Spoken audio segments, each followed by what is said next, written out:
اور پھر پوچھا کہ یہ بتا کہ حسین کا تجھ پہ احسان کیا ہے جو تو ان کی لمبی عمر کے لیے دعا کرواتی ہے، کیا احسان ہے؟ تو اس نے کہا بی بی میرا بچپنا تھا اور میرے بچپنے میں بیمار ہو گئی، اتنی بیمار ہوئی کہ بچنے کی امید نہ رہی، حکیموں سے خوب علاج کروایا میرے باپ نے، میرا باپ بہت مالدار تھا، بہت علاج کروایا، لیکن علاج کے بعد بھی میں بچنے کی کوئی امید نہیں تھی۔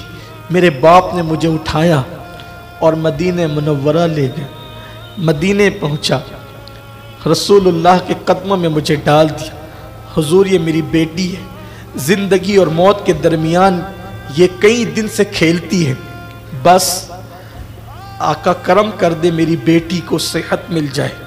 یہی گفتگو ہو رہی تھی، یہی بات ہو رہی تھی، ایسے میں پردہ ہٹا اور ایک چاند جیسا بچہ اس پردے سے باہر نکلا، اور نکلنے کے بعد اس نے میرے سر پہ ہاتھ رکھا۔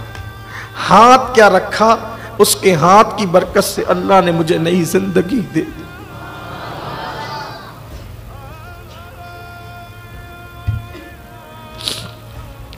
اللہ نے مجھے نئی زندگی دے دی۔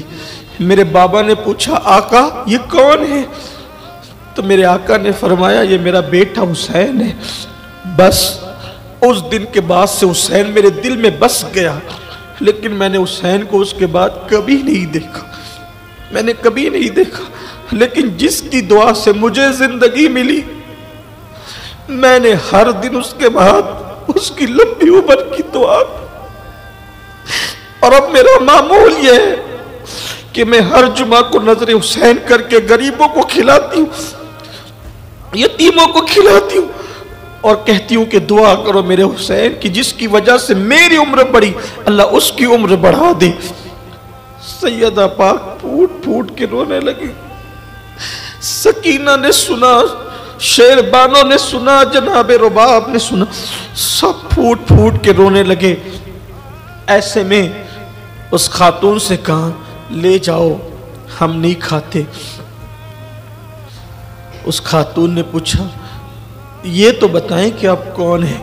سیدہ زینب نے اتنا ضرور کہا لے جاؤ یہ کھانا، اب آئندہ نظر حسین نہیں کرنا، اس اعتبار سے کہ حسین کی عمر لمبی ہو جائے، اس لیے کہ حسین تو اب دنیا میں ہے بھی نہیں، کس کی عمر کی لمبی ہونے کی دعا کرتی ہو، اب تو وہ رہا بھی نہیں دنیا میں۔ پوچھا بی بی آپ کو کیسے پتا وہ کہاں، آپ کون ہیں؟ فرمایا یہ حسین کی بیٹی ہے جسے تم دیکھ رہی ہو، میں حسین کی بہن ہوں، یہ ان کی بیوگان ہے۔